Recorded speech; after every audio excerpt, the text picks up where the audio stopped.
শুরুতে রাজকুমারের দাপটে হল না পেলেও ঈদের তৃতীয় সপ্তাহে এসে কিন্তু হল পাচ্ছে লিপস্টিক এবং ওমর। ঈদের তৃতীয় সপ্তাহে এসে লিপস্টিক পাইছে ৩১টা হল আর ওমর পেয়েছে ২৬টা হল। প্রথম দিকে লিপস্টিকের একেবারে যাচ্ছে তাই অবস্থা, ওমর যদিও কিছু হল পাচ্ছিল, কিন্তু তৃতীয় সপ্তাহে এসে কিন্তু লিপস্টিক ঘুরে দাঁড়িয়েছে। লিপস্টিকের যে হলগুলো তৃতীয় সপ্তাহে পেয়েছে, Blockbuster Cinema Jamuna Future Park, Purabi Cinema Mymensingh, Lion Cinema Keraniganj, Madhumati Bhairab, Sangita Cinema Khulna, Jhankar Cinema Dhunat Chittagong, Navy Club Chattogram, Magic Movie Theatre Diabari, Silver Screen Chattogram, Ananda Dhaka, Azad Puran Dhaka, Jhumur Joydebpur, Madhuban Cineplex Bogura, Abhiruchi Barishal, Modern Dinajpur, Mohan Habiganj, Taj Naogaon, Satyabati Sherpur, Tamanna Saidpur, Roots Cine Club Sirajganj, Swapnil Cineplex Kushtia, Queens Cineplex Jamalpur, Rupashi Bhola, Mamata Narsingdi, মনিহার Habiganj, Monika Shayestaganj, Beauty Sirajganj, Ananda Gurudaspur, Madhabi Madhupur Tangail, Asha Melandah Jamalpur, Grand River View Rajshahi. Cinema হলের এই নামগুলো দেখে আমার একটা জিনিসই মনে হলো, সেটা হচ্ছে যে এর মধ্যে বেশিরভাগ হলই ছিল রাজকুমারের দখলে। রাজকুমার তৃতীয় সপ্তাহে এসে নেমে গেছে, তাই উঠতে পেরেছে লিপস্টিক। শুধু রাজকুমার নেমেছে এই জন্যই উঠতে পেরেছে তা কিন্তু না, লিপস্টিকেরও একটি মেরিট আছে। লিপস্টিকেরও নিজস্ব মেরিট নিয়ে, নিজস্ব অবস্থান নিয়ে এসে তৃতীয় সপ্তাহে এসে হল পেল। যদিও একটি নিউজ খুব ভাইরাল হয়েছিল যে একটা সিনেমা হলে সিনেমা লিপস্টিক সিনেমা চলছিল, সেই সিনেমা দেখলে বিরিয়ানি ফ্রি, সিনেমা দেখলে বিরিয়ানি ফ্রি, এরকম একটা বিষয়টা ছিল। তখন অনেকে হয়তো ভাবছিলেন যে লিপস্টিক সিনেমার প্রয়োজক বা লিপস্টিক সিনেমার সংশ্লিষ্ট ব্যক্তিরা এই কাজটি করেছে। আদতে কাজটি লিপস্টিক সিনেমার কেউ করে নাই, কাজটি করেছে ওই হল মালিক। কারণ সেই হল মালিকের 500 সিট এই ঈদে এসে হল খুলছে, সারা বছর বন্ধ ছিল। এখন ঈদে এসে হল খুলে যদি দর্শক না পায়, তাহলে তো তার হল খুলে লাভ নাই। তার উপরে সে সিনেমা নিয়েছে লিপস্টিক দ্বিতীয় সপ্তাহে এসে, অতএব তাকে দর্শক টানতে হবে। দর্শক টানার একটা অভিনব কৌশল তিনি বার করলেন যে সিনেমার টিকিট কিনলে বিরিয়ানি ফ্রি। দেখা গেছে আমাদের দেশে ডিসকাউন্ট দেয় বিভিন্ন শপিং মলে ঈদের আগে, যে 50% ডিসকাউন্ট। কিভাবে? 1200 টাকার জিনিস 600 টাকায় পাচ্ছেন। কিন্তু যখন এটা ডিসকাউন্ট ছিল না, তখন কিন্তু এটার দাম 600 টাকাই ছিল। অর্থাৎ 600 টাকার জিনিস 1200 টাকায় লিখে 50% ডিসকাউন্ট দিয়ে দিচ্ছে। তো ওই পদ্ধতি বোধহয় সিনেমা হল মালিক ফলো করলো, যে টিকিট কিনলে বিরিয়ানি ফ্রি। যে টিকিটের প্রাইস দিয়ে রাখছে 200 টাকা, বিরিয়ানি 100 টাকা, টিকিট 100 টাকা। তো টিকিটের দাম সে পেয়ে গেল, সাথে তার বিরিয়ানির ব্যবসাটাও হয়ে গেল। মানে এক টিকিটে দুই কাজ, বিরিয়ানির ব্যবসাটাও করে নিলেন, সিনেমাটাও চালাইলেন। এরকম হল মালিক কিন্তু দরকার আসলে বাংলাদেশের প্রত্যেকটা হলে। যাই হোক, লিপস্টিক তৃতীয় সপ্তাহে এসে 4 গুণ বেশি প্রেক্ষাগৃহ পেয়েছে, এটি একটি ভালো সংবাদ। সেই সঙ্গে ওমরের যে হল লিস্ট আছে, Star Cineplex Bashundhara City, Star Cineplex Bashundhara Military Museum, Blockbuster Cinema, Joy Cinema, Lion Complex, Silver Screen Chattogram, Sainik Club Dhaka, Magic Movie Theatre Diabari, Chandrima Cinema Sreepur, Grand River View Cineplex Rajshahi, Raj Tilak Cinema Rajshahi, Saba Sohana Cineplex Tongi. টঙ্গীতে সাবা সোহানা সিনেপ্লেক্স হয়েছে, এটা আমি জানি না, আমি খোঁজ দিয়ে দেখবো এটা কোথায়। পদ্মা সিনেমা মুক্তারপুর, তাজ সিনেমা গাইবান্ধা, বনলতা সিনেমা ফরিদপুর, মিলন সিনেমা মাদারীপুর, পৃথিবী কমপ্লেক্স জয়পুরহাট, নান্টরাজ সিনেমা চুয়াডাঙ্গা, সাধনা সিনেমা রাজবাড়ী, চিত্র বাণী সিনেমা গোপালগঞ্জ, রুমা সিনেমা মুক্তাগাছা, অবকাশ সিনেমা ফুলবাড়ি, রাজিয়া সিনেমা সদরপুর, বাণী সিনেমা চর আলেকজান্ডার, সোনালী সিনেমা ঈশ্বরগঞ্জ, শাপলা সিনেমা শ্রীপুর, রীতা সিনেমা করুণানগর। তো এইখানেও যেসব সিঙ্গেল স্ক্রিনের নাম দেখা যাচ্ছে, এইসব সিঙ্গেল স্ক্রিন বেশিরভাগই ছিল রাজকুমারের দখলে।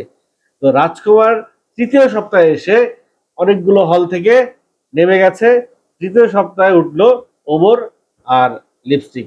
তা আমি ওই কথাই বলছিলাম যে সিনেমার যদি নিজস্ব মেরিট থাকে, সিনেমার ভেতরে যদি গল্প থাকে, সিনেমা যদি একটা মৌলিক গল্পের হয়, সিনেমা যদি একটা ভাইব তুলতে পারে, তাহলে সেই সিনেমা প্রথম সপ্তাহে না পেলেও দ্বিতীয় সপ্তাহ বা তৃতীয় সপ্তাহে গিয়ে হল পাবে।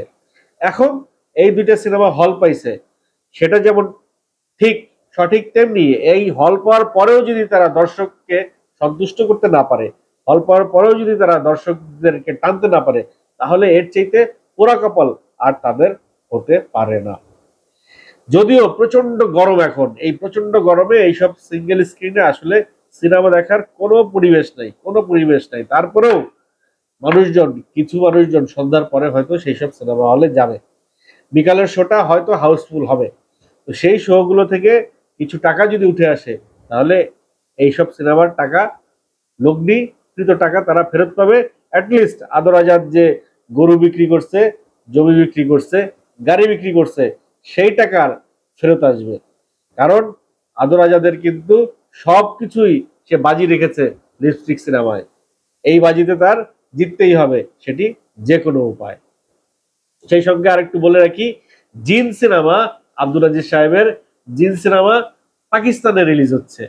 পাকিস্তানে 26টা হলে সম্ভবত বা 22টা হলে 83টা শো চলবে, এবং এটি স্বাধীনতার পরে সম্ভবত প্রথম কোনো বাংলা সিনেমা পাকিস্তানে রিলিজ হচ্ছে। এবং এইটা নিয়ে আব্দুল আজিজ সাহেব খুব আশাবাদী, খুব আশাবাদী। তিনি মনে করছেন যে জিন সিনেমায় যে লগ্নি হয়েছে, সেই লগ্নির টাকা শুধুমাত্র পাকিস্তান থেকে উঠে আসবে।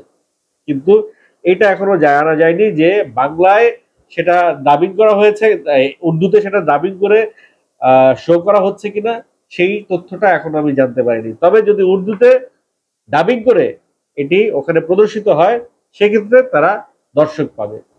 এবং জিন সিনেমায় আব্দুল আজিজ সাহেব যেভাবে ক্যামেরার সামনে এসে নাচলেন, যেভাবে এটার মার্কেটিং করলেন, এটা একটা নজিরবিহীন সিনেমার পাবলিসিটি, এবং তার সেই নজিরবিহীন সিনেমার পাবলিসিটির ফলাফল সে পাচ্ছে। সে জিন সিনেমা দিয়ে টাকা তুলছে তার ঘরে, এটি একটি ভালো সংবাদ। শুধুমাত্র পাকিস্তান থেকে না, সে কিন্তু জিন সিনেমা বাংলাদেশেও ভালো কিছু পয়সা কামিয়েছে। কারণ এই ঈদে একটা মাত্র ব্যতিক্রম ছবি ছিল জিন টু, এই ভৌতিক সিনেমা ছিল জিন টু। অনেকেই হরর সিনেমা একটু টেস্ট চেঞ্জ করার জন্য হরর সিনেমা দেখতে চান, হরর সিনেমা দেখতে যান। তো সেই জায়গা থেকে সিনেপ্লেক্স গুলোতে খুব ভালো দর্শক পেয়েছিল জিন টু। এবার পাকিস্তানে গিয়ে কি করে, পাকিস্তানে গিয়ে কতটুকু ব্যবসা করে, সেটিই দেখবার বিষয়। তবে আজিজ সাহেব আশায় বুক বেঁধে আছেন যে জিন টু এর যা লগ্নি হয়েছে, তার সমস্ত টাকা তিনি পাকিস্তান থেকেই তুলে ফেলবেন। হয়তো পাকিস্তানের সফলতা পেলে তিনি বিশ্বের অন্যান্য দেশেও তার এই সিনেমা নিয়ে দৌড়ঝাঁপ করবেন। দেখা গেছে যে আন্ডার রেটেড একটা সিনেমা অনেক বেশি ব্যবসা করে আসতে পারে। রাজকুমারের পরে সবচেয়ে বেশি কে করলো ব্যবসা, সেটির একটা লিস্ট যদি টানা হয়, তাইলে সেই দৌড়ে জিন টু কিন্তু দ্বিতীয় পজিশন নেওয়ার দাবিদার, দিয়েও নিতে পারে। জিন টু দ্বিতীয় পজিশন, সবচেয়ে কম টাকায় সবচেয়ে বেশি টাকা আয় করে ফেলবে জিন টু। যাই হোক, ওমর, লিপস্টিক এবং জিন টু এর জন্য অনেক অনেক শুভকামনা।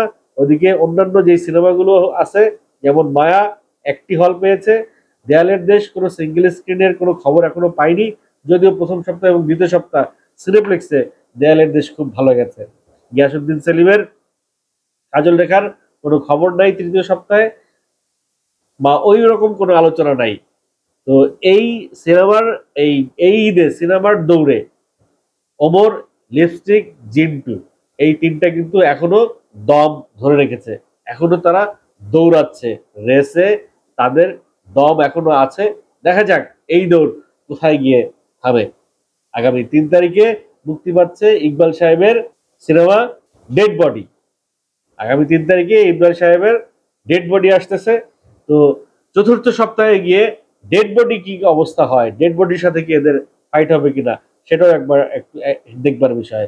তো সবচেয়ে ভালো যে বিষয়টি আমার কাছে মনে হয়েছে, যে নতুন দুটি হিরো শরীফুল রাজ এবং আদর আজাদ, তাদের নিজেদের মধ্যে যে একটা লড়াই হচ্ছে, এই লড়াইটা দরকার, এই লড়াইটা দরকার। শাকিব খান তো অনেক দূরে, শাকিব খান অনেক উপরে, শাকিব খানের সাথে লড়াই করা যাবে না। শাকিব খানের সাথে লড়াই চলে না।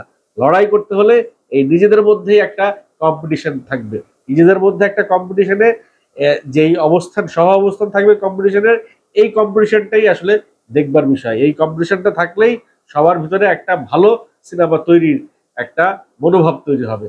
কে কার চাইতে ভালো সিনেমা, কে কার চাইতে ভালো গল্প, কে কার চাইতে ভালো পারফরমেন্স দিতে পারছে, সেই দিকে মনোযোগী হবে। তো পরিশেষে এটাই বলতে চাই, এভাবেই সিনেমার, বাংলা সিনেমার জয় হোক।